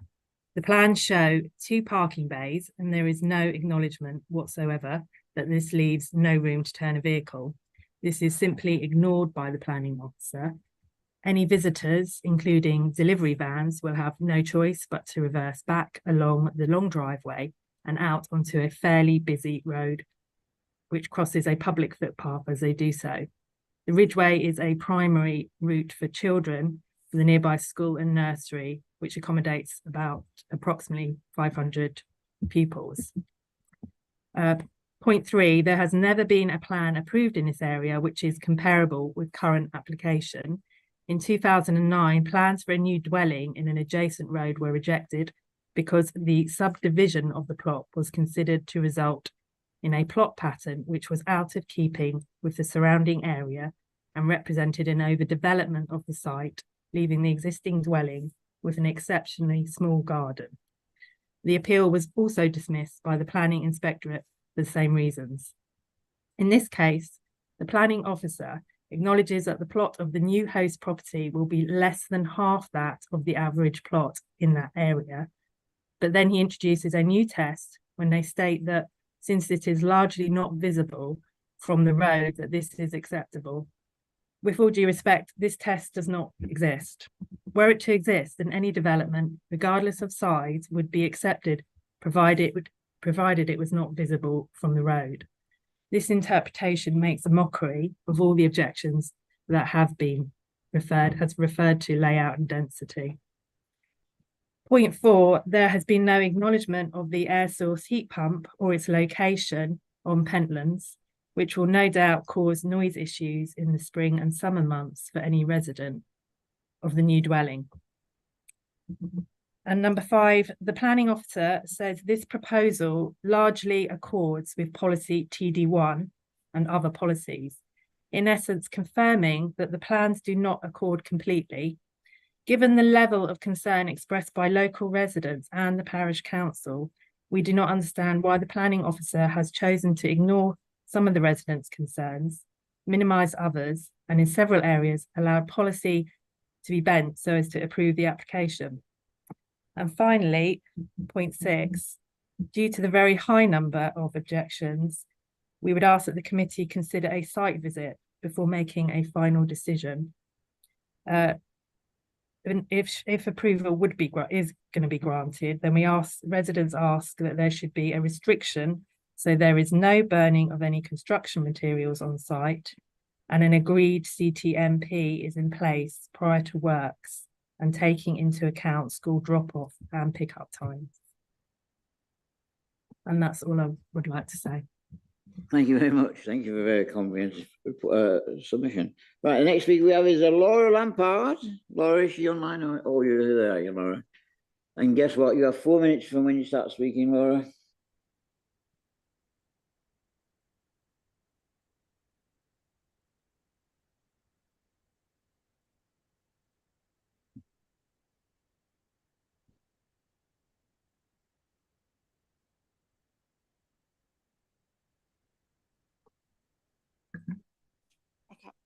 So myself and Sam are here to support this application as the owners of the home. Firstly, we do want to express our sadness over the volume of objections that we did receive. We do have empathy for our neighbours, know how challenging change can be for people. We'd like to reassure them that we have taken into account their concerns and we have suitably modified our plans. We first submitted a pre-application to the council for our designs in an effort to obtain their feedback regarding our proposed changes and modifications. This was done in an effort to try and avoid causing our neighbours any further annoyance.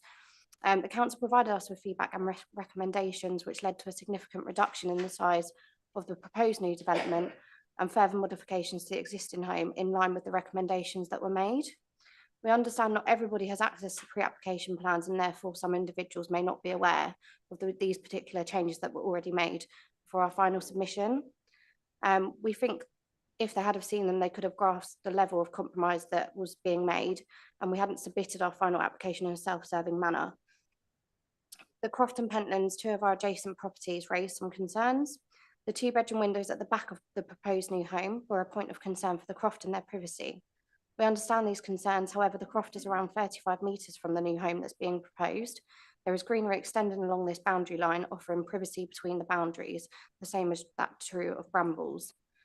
To help make the garden safer for our animals and ourselves, we can confirm that the garden was cleared when we first moved in, including the removal of a few trees.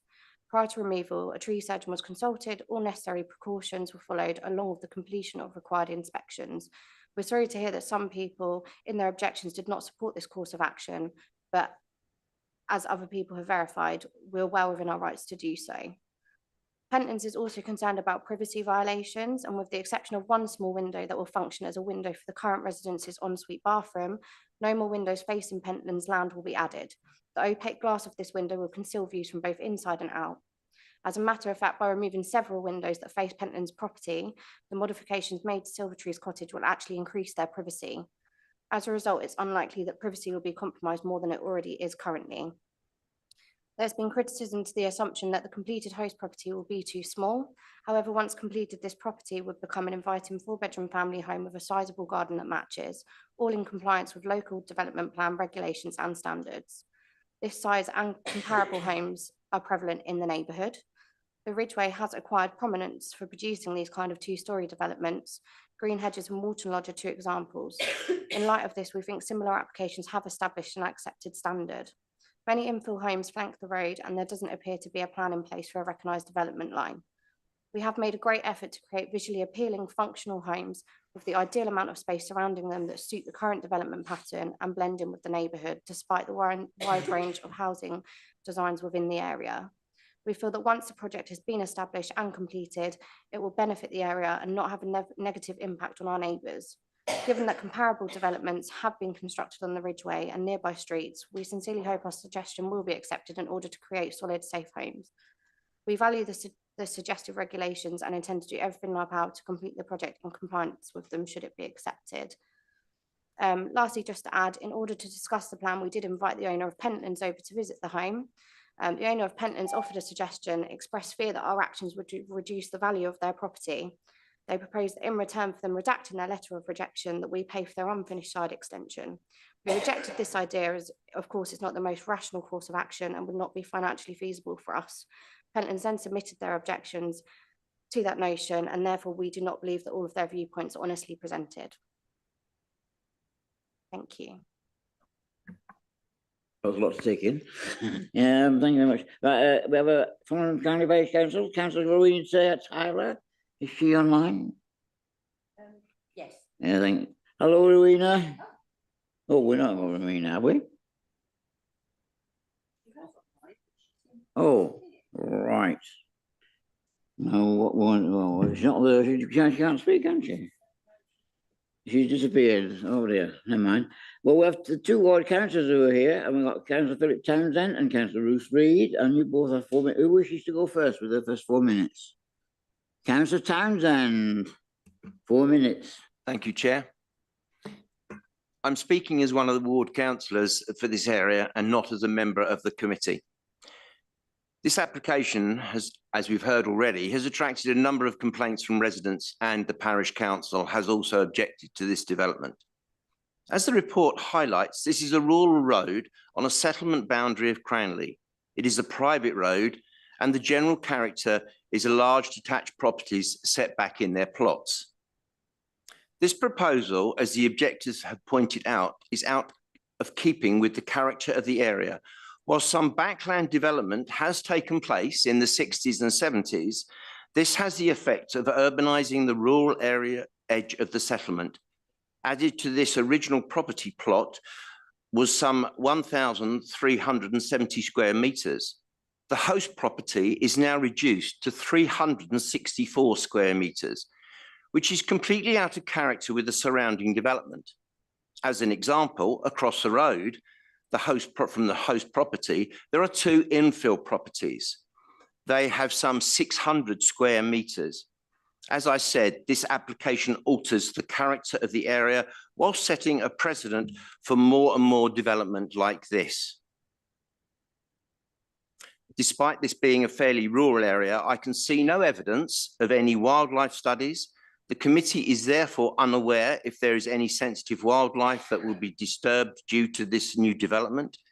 There appears to have just been a search on the magic database for great crested newts. I would hope that members of this committee would request a more in-depth study. At the very least, I would hope to see a condition of bat-sensitive lighting imposed and hedgehog tunnels and bat and bird boxes installed. particularly at some wildlife-rich oak trees appear to have already been felled on site and biodiversity would have been diminished. I object to this overdevelopment of the site. The mass, bulk and proximity to neighbouring properties would present an overbearing and intrusive element, negatively impacting the residential amenity. The development does not respect local context and street pattern and would be out of character in this area. I do go on to note that within the report, it does mention about certain conditions. And one of those is the access to this property. As we have seen from the pictures already, I would propose that this condition needs to be dealt with before any development actually takes place, should it actually be passed. I also would like to see the condition imposed on the height of the new build to 6.5 metres, and it's not to exceed that. Thank you very much. Councillor Reid. Thank you, Chair. I wanted to first of all say that I think that the applicant has covered most of the planning objections that would have been objections. And I think technically there are no planning reasons why we should not, or you as a committee should not approve. But saying that, I know that there has not been, and this is what I object to, there has not been a site visit. Now, this part of Cranley and the footpath that runs up this ridgeway itself, footpath 368, goes on and on right up into the woodland, which is the ancient woodland, and we're 500 yards from that. I say it's an old money, and it continues right up into the Surrey Hills, an area of outstanding natural beauty, and I will say that again. It is a very important old drovers path that they came down in the past, and it's a very sylvan setting. It's on the eastern edge of the village.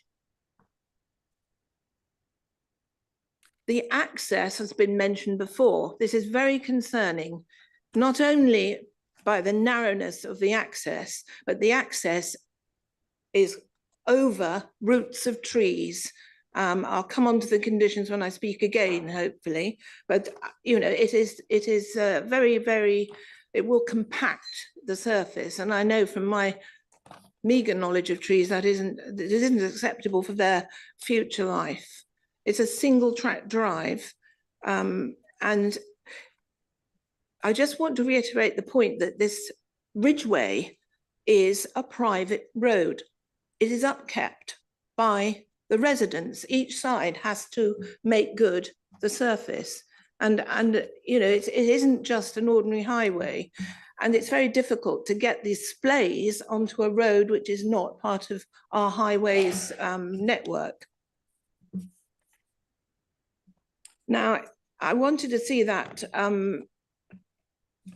picture of the entrance, because there are a total of 8 other properties bordering the site. 8 properties. And they're private back gardens. Now, we all like our privacy, and that's why there were objections to the windows and the overlooking. It's a very, very dense site. Everyone likes their private space to relax. One of the gardens has a swimming pool. That's going to be very compromised. It'll spoil the enjoyment of neighbours having relaxing times in their gardens. And I could go on to say, and I do visit America a long time, these private spaces for relaxing would be violated, in my opinion. It's intrusive and an overdevelopment, in my opinion. I'd like to come back later and talk about conditions, because there are quite a few that I've got down here, if you're minded to approve. Thank you. Thank you very much. Right. Questions to the officer? Anybody wish to, did you any questions to the officer? Councillor Rubini. Thank you, Chair. It's quite a simple one. On page 95, you talk about a magic maps check. I've got no idea what that is. Any ideas? Magic Maps is just for looking at biodiversity checklist. So it shows us all the sort of SSSI, different protection areas that are close by in proximity to a site. There is a pond to the sort of 95 metres to the south, but it's below the 225 metres squared that's highlighted within the biodiversity checklist as potentially may need a survey for great crested newt, so it wasn't deemed necessary. And yeah, you can obviously do license checks, which was highlighted in the officer's report. Thank you. Any more questions as such? Oh, Councillor Morrison. Thank you, Chair. It's just one more question regarding the access. Refuse trucks, are they sort of going to go up to both properties? Because that does look a very narrow access. Thank you. From my understanding, they wouldn't be using the access. No, it would be a similar arrangement to existing, which is from the street. In regards to, I know there was a question about the visibility displays. Obviously, there is the existing post box, and which may affect that. The condition specifically says obviously it will be within the applicant's land that they provide those visibility displays, so they wouldn't be expected to obviously remove that post box. It would be a 2 metre back, 2 metre across clearing on either side of the access. It wouldn't involve removal of that post box and telegraph pole, just to be clear. Anybody else any questions before we move to debate?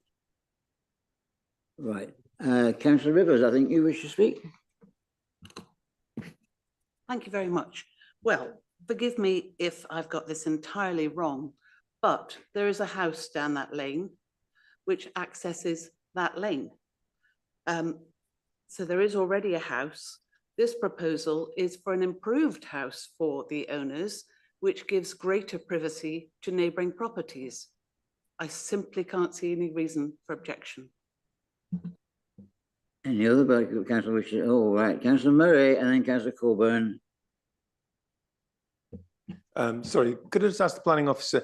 So by splay, you mean making it easier to access and access onto the ridgeway?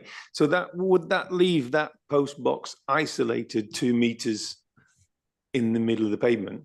Now, because now it's against the hedge. So if you clear all that hedges and make it 2 metres wide, is that brick standing post box left in the middle of the effectively the pavement? So they'll likely be able to keep the post and rail fence because that's below. They have to just keep clearing of anything above 0.6 metres in height. So, you know, yeah, it's no obstruction to visibility between 0.6 and 2 metres. So they can have sort of a low rise, something low rise behind the post box, but just to give that sort of views as they're coming out of the access and improve it. It's already used as existing, it's just to improve it. Okay, that's fine, thank you. Coburn. Thank you, Chairman. I've really very little to add. I mean, you know, the principle about land development is there. I think the design is good. I can understand residents' worry about overlooking, but that has been addressed with putting a bathroom with obscure glazing. Yes, access is going to be complicated like it is everywhere. I mean, the number of houses in the Bourne that, you know, you access through a narrow track, you make special provision for your bins because bin lorry can't get out. I mean, there's nothing here that can't be overcome. And, you know, I can't see any reason at all why this isn't acceptable. And I certainly don't think we could defend a decision of refusal at appeal. Thank you, sir. Thank you very much. Councillor Austin. I'm in agreement with Councillor Coburn and a number of others. The access is already there on the road. I know that road well. There's a number of accesses, one almost opposite, similar. And I think what's going to happen on the site will be an improvement. I think possibly this has suffered because it is in a residential area and it's got 8 properties bounding it. So we've got a greater volume of objections for that reason. I see no reason not to approve it. Well done. Thank you. I've not yet clearly decided in my own mind on this particular proposal. However, I want to just make a comment on the several objections to the principle of backfill. Right across Waverley, we know that any attempt to develop the houses that we need is restricted by restrictions on like A and B land and greenbelt land and various other issues that limit our potential to develop. And if we're going to not develop on A and B land or other areas of similar restrictions, we're forced to develop where we already have developments. We are forced to use some degree of infill and backfill. And I just want people to bear that in mind, that we need infill, we need backfill. Thank you. Do the councillor wish to speak? No? Right. Then we go back to the ward councillors. Councillor Townsend, do you wish to go first? I'm okay, thank you, Chair. Councillor Reid. Yes, I know that the applicant has had Mr. Heap's advice about trees, but it's just advice and recommendation. I think it would be good if we firmed up some of those recommendations, particularly about root protection. There are 11 different species of tree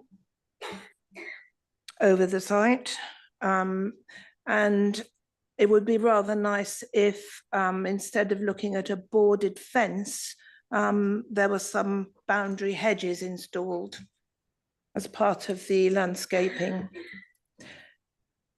So I'd like to see some conditions on that. Also, delivery of construction material should be limited to the working day. And also the working hours need looking at, because it's such it's in the middle of this really quite an urban area in the countryside. I'd like to see no construction work at weekends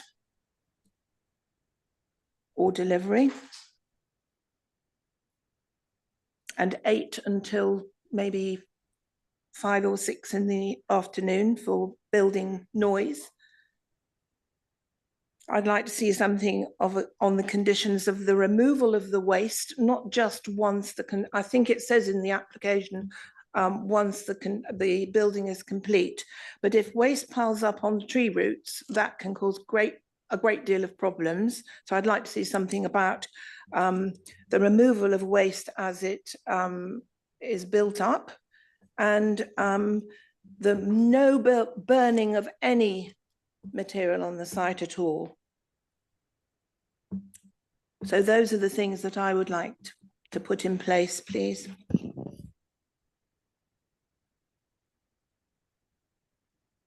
I'll ask the head of planning if she wishes to do it.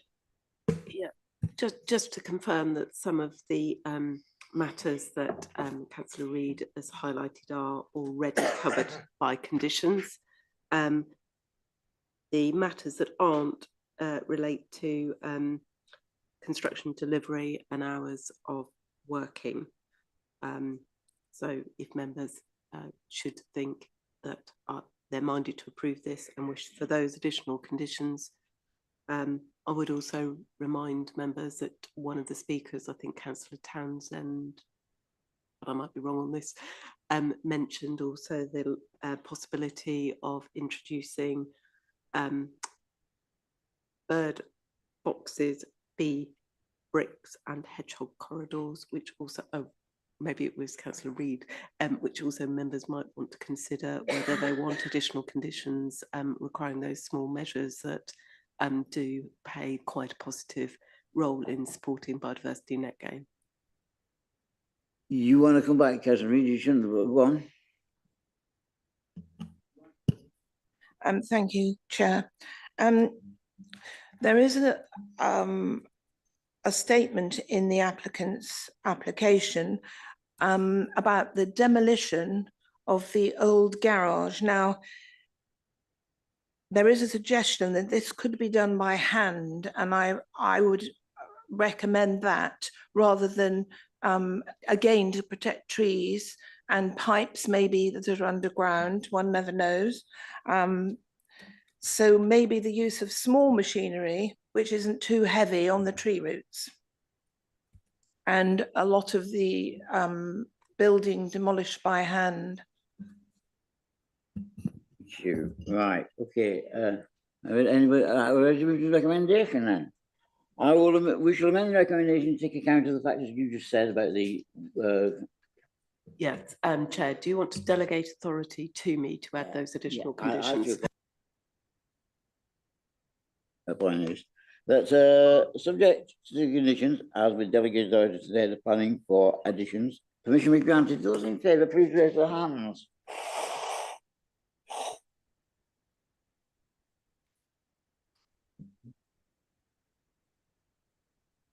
Those against? Abstain? Thank you, Chairman. That's 13 in favour, none against and no abstentions. Right, it's granted therefore. Right. We move on to the last application of the night, which is not subject to public speaking, which is WA 2023-01587, Foxdean, 16 Shepherd's Way, Tilford, Farnham, GU102AB. The application, the regulation 3, is the direction of a single-storey extensions to a council-owned property to facilitate disablement adaptations at Foxdean, 16 Shepherd's Way, Tilford, Farnham, GU102AB, and it's Matt Ayscough to present. Thank you, Matt. Thank you, Chair. Okay, application reference WA 2023-01587, Foxdean, 16 Shepherd's Way, which is in Tilford. This item has been brought before the committee because Waverley Borough Council is the applicant. No objections have been received. The property is a two-storey semi-detached dwelling in the rural settlement. Permission is sought to add a single-storey extension on the side and a single-storey extension at the rear. The application site is within the green belt. The calculations have been done and the proposal does fall in line with the 40% rule comfortably, so it doesn't constitute inappropriate overdevelopment. This is a picture of the current dwelling for the front and the rear and the side elevation. The proposal seeks to add a very small side extension, as shown in the plan, and also a single-storey rear extension. This is the what the side elevation would look like should the proposal be built, and this shows the existing floor plan and the proposed floor plan with the proposed extensions outlined in orange. You can see there's a rear extension and a side extension. The main matters for consideration is the green belt development, the design and the impact on the AGLV and the AONB, because it is in both of those areas, and also the effect on residential amenity. Officers are recommending approval of the application. Thank you, Chair. Thank you very much, Matt. Right, any questions of detail to the officer? No. I mean, did anybody wish to debate this particular item? Oh, Councillor Coburn. Just to say, I have no problem with it. But we had one, I don't know if it was actually in the same development some years back, and we sort of went slightly over the top and forgot, I think, that it was in Greenbelt. But this, I think you really couldn't object to this at all. It's scale and materials and everything else. And yeah, I think it looks like a great improvement for the property. So don't have a problem with this. We're always going to have problems with these old developments that are in the Greenbelt because, you know, we have to be careful about the size and materials, but in this case, I don't think there's an issue. Thank you. Thank you very much. Any other councillor wish to debate this? Yes, councillor Reid. I think it's commendable that the family, I presume, are facilitating these facilities for the disabled within their family. It's commendable. Any other councillor wish to speak? Right. Let's move to the recommendation then. That subject to conditions permission be granted. Those in favour, please raise their.